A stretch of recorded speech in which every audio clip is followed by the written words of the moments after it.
पुराने चीन की एक घटना है। बहुत प्रसिद्ध है ये कहानी चीन में। पुराने चाइना में एक व्यक्ति रहता था जो संन्यास्त हो जाना चाहता था, बस खो जाना चाहता था। एक दिन वह अपने गुरु के पास गया। गुरु के सामने सन्यासी होने की इच्छा जताई। गुरु ने कहा कि तू सच में सन्यासी हो जाना चाहता है या बस सन्यासी दिखना चाहता है? उस व्यक्ति ने कहा कि जब सन्यासी ही होने आया हूं तो दिखने का क्या करूंगा, मैं तो सन्यासी ही होना चाहता हूं। तो गुरु ने कहा ठीक है, यह अपनी आखिरी मुलाकात थी, अब तू दोबारा मेरे पास मत आना। जब जरूरत होगी तब मैं खुद तेरे पास आ जाऊंगा। इस आश्रम में 500 सन्यासी हैं। उन 500 सन्यासियों के लिए तुझे चावल कूटने का काम करना है। ऐसा कहा जाता है कि वह सन्यासी अगले 12 वर्षों तक चौखट के पीछे एक हल्के अंधेरे से कमरे में बस चावल ही कूटता रहा। 500 सन्यासी थे उस आश्रम में। वह सबके लिए चावल कूटता, सुबह से उठता, चावल कूटता रहता, रात थक जाता तो सो जाता। 12 वर्ष बीत गए। वह फिर कभी दोबारा गुरु के पास नहीं गया। उसने भरोसा कर लिया था कि जब गुरु ने कह ही दिया है कि जरूरत पड़ने पर वे खुद आ जाएंगे तो बात ही खत्म हो गई। शुरुआत में तो उसके मन में कई तरह के विचार चलते रहते, लेकिन जब पूरे दिन बस चावल ही कूटना है तो विचार करके भी क्या फायदा। धीरे धीरे उसके मन से विचार भी विदा होने लगे। वह बस सुबह उठने से लेकर रात सोने तक चावल ही कूटता रहता। जब गुरु ने कह ही दिया था कि तुझे चावल ही कूटना है तो बस सारे प्रश्न ही खत्म। गुरु ने कहा है तो सही ही कहा होगा। 12 वर्षों तक चावल कूटते कूटते उसके मन में विचार आने ही बंद हो गए। मन एकदम शांत और खाली हो गया। ना कोई विचार, ना कोई उलझन, ना कोई अड़चन। सीधा सा काम।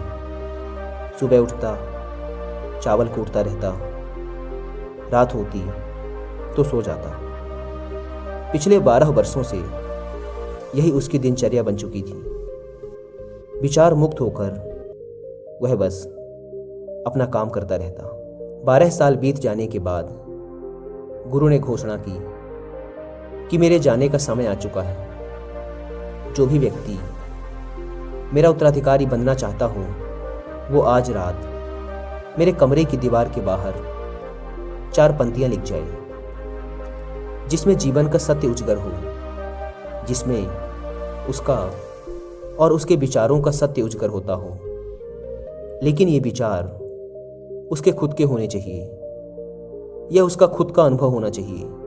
यह घोषणा सुन सभी शिष्य डर गए, क्योंकि गुरु को धोखा देना आसान ना था। शास्त्र तो सभी शिष्यों ने पढ़ रखे थे, लेकिन उन सभी शिष्यों में से जो सबसे बड़ा विद्वान था उसने साहस जुटाकर गुरु के कमरे की दीवार पे उस रात 4 पंक्तियां लिख दी। उसने लिखा कि मन एक दर्पण की तरह है जिस पर धूल जम जाती है। धूल को साफ कर दो तो धर्म उपलब्ध हो जाता है। इस धूल को साफ कर दो तो सत्य अनुभव में आ जाता है। सुबह गुरु उठा, उसने देखा तो चिल्लाया, यह किस मूर्ख ने मेरी दीवार खराब कर दी, उसे पकड़ के मेरे पास लाओ। पर वह विद्वान तो लिखकर रात ही भाग गया था। वह डरा हुआ था, क्योंकि यह पंक्तियां उसकी नहीं थी। उसने एक बड़े शास्त्र से इन पंक्तियों को चोरी किया था।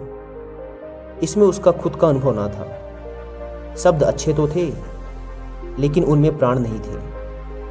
वह जाते समय अपने आश्रम के मित्रों से कह गया था कि अगर सुबह गुरु कहें कि वाह क्या बात कही है तो मुझे खबर कर देना, लेकिन अगर गुरु पढ़कर क्रोधित हो जाएं तो मेरा पता मत बताना। सारा आश्रम चिंतित हुआ कि इतने सुंदर वचन तो हैं, वचनों में क्या कमी है।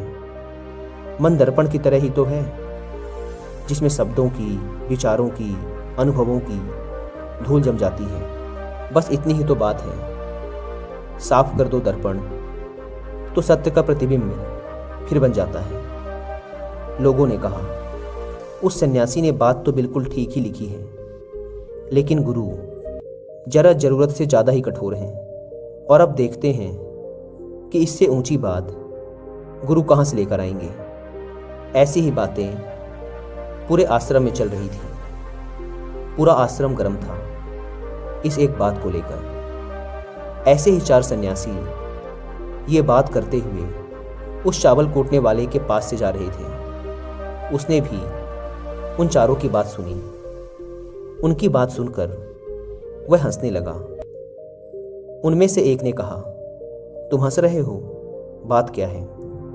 उसने कहा, गुरु ठीक ही तो कह रहे हैं, किस नासमझ ने यह लिखा।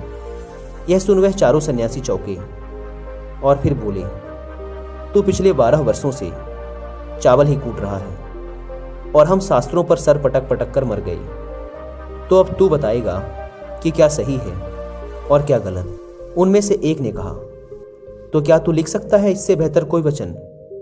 उसने कहा, पिछले 12 वर्षों से चावल कूटते कूटते लिखना तो मैं भूल ही गया हूं, लेकिन बोल सकता हूं अगर कोई लिख दे तो। लेकिन एक बात याद रहे, उत्तराधिकारी बनने की मेरी कोई इच्छा नहीं है। अगर इस लिखने की वजह से मुझे उत्तराधिकारी बनना पड़े तो मैंने कान पकड़े, मुझे लिखवाना भी नहीं है। फिर उन चारों ने कहा, अरे तू बोल, हम लिख देते हैं। उसने लिखवाया। कहा, लिख दो जाकर।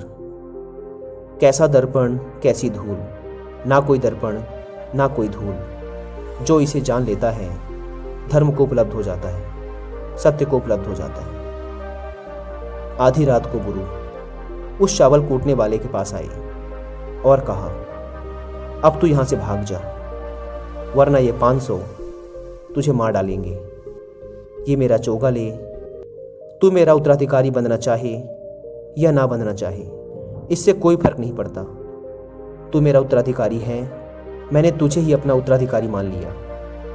लेकिन अब तू इस आश्रम से भाग जा, क्योंकि ये तुझे जीने ना देंगे। ये सब बर्दाश्त नहीं कर पाएंगे कि एक चावल कूटने वाला सत्य को उपलब्ध हो गया, आत्मज्ञान को उपलब्ध हो गया, और ये शास्त्रों पर सर पीटते रह गए। इसलिए तू यहां से चला जा। यह कहानी यहीं समाप्त होती है। विचार शून्यता के संदर्भ में एक बार गौतम बुद्ध ने भी अपने एक शिष्य मौलिकपुत्र से कहा था कि जिस दिन तुम्हारे दिमाग में विचार उठने बंद हो जाएंगे, उस दिन तुम सत्य का अनुभव करोगे। तुम खुद को ईश्वर कर दें। अगर आप ऐसा करेंगे तो विचारों के फैलाव की तीव्रता और बढ़ जाएगी। आपको बस अपने मन को देखना है। मन भटकेगा, बार बार भटकेगा, लेकिन जैसे ही आपको फिर याद आए कि आप विचारों का निरीक्षण कर रहे थे, आप तुरंत फिर से विचारों पर ध्यान देना शुरू कर दो। शुरुआत में आपको काफ़ी परेशानी आएगी और मन बार बार भटकेगा भी, लेकिन कुछ दिनों बाद आप देखेंगे कि अब आप काफ़ी लंबे समय तक अपने विचारों को ऑब्जर्व कर पा रहे हैं। हर तरह के अच्छे बुरे विचार मन में आ रहे हैं, जा रहे हैं, लेकिन आप विचारों के साथ कोई छेड़खानी नहीं कर रहे हैं। धीरे धीरे आपके मन में विचारों के उठने की तीव्रता कम होती चली जाएगी, और अगर आप इस प्रक्रिया में और गहरे होते चले जाते हैं तो आप पाएंगे कि आपके मन में विचार उठने ही बंद हो गए हैं। अब आप बीते हुए कल और आने वाले भविष्य की चिंता नहीं करते। अब आप वर्तमान में जीते हैं, और जो भी अभी इस समय आपके सामने हैं, आप केवल उसी पर ही अपना ध्यान केंद्रित करते हैं।